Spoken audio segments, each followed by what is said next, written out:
ఆ బాలుడు తుప్పుపట్టిన ఇనుప ఖడ్గాన్ని చూసి అది నిజానికి ఒక దివ్య ఖడ్గమని గుర్తించాడు. వెంటనే తన తండ్రిని దానిపై బిడ్డు వేసి కొనమని అడిగాడు. కాని తండ్రికి ఆ పాడైన ఖడ్గం పనికిరానిదని అనిపించింది.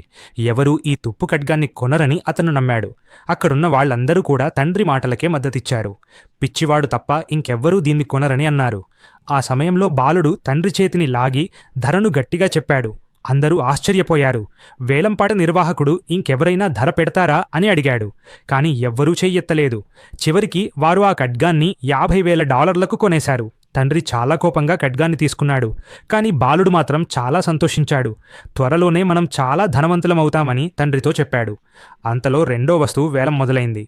ఆ రాళ్ల గుట్టలో చాలా విలువైన రాయి ఉందని, లోపల జేడు కూడా ఉండొచ్చని నిర్వాహకుడు చెప్పాడు. అది విన్న వెంటనే అందరూ ఉత్సాహపడిపోయారు. ఆ సమయంలో ఒక అమ్మాయి బాలుడితో పందిరు వేయాలనుకుంది. ఎవరు ముందుగా విలువైన జేడ్ను కనుగొంటారో చూడాలని. ఆమె ఈ రంగంలో పేరున్న పురాతన వస్తువుల నిపుణురాలు.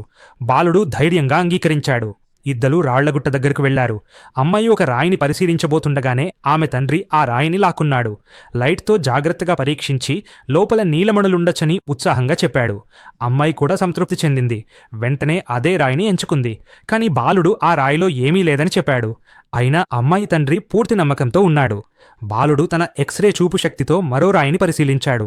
అందులో అత్యుత్తమ జేడ్ దాగి ఉన్నట్టు కనిపించింది. ఆ రాయిని ఎంచుకున్నప్పుడు ఎవ్వరూ అతన్ని సీరియస్గా తీసుకోలేదు. తర్వాత పనివాళ్లను పిలిచి 2 రాళ్లను కట్ చేయించారు.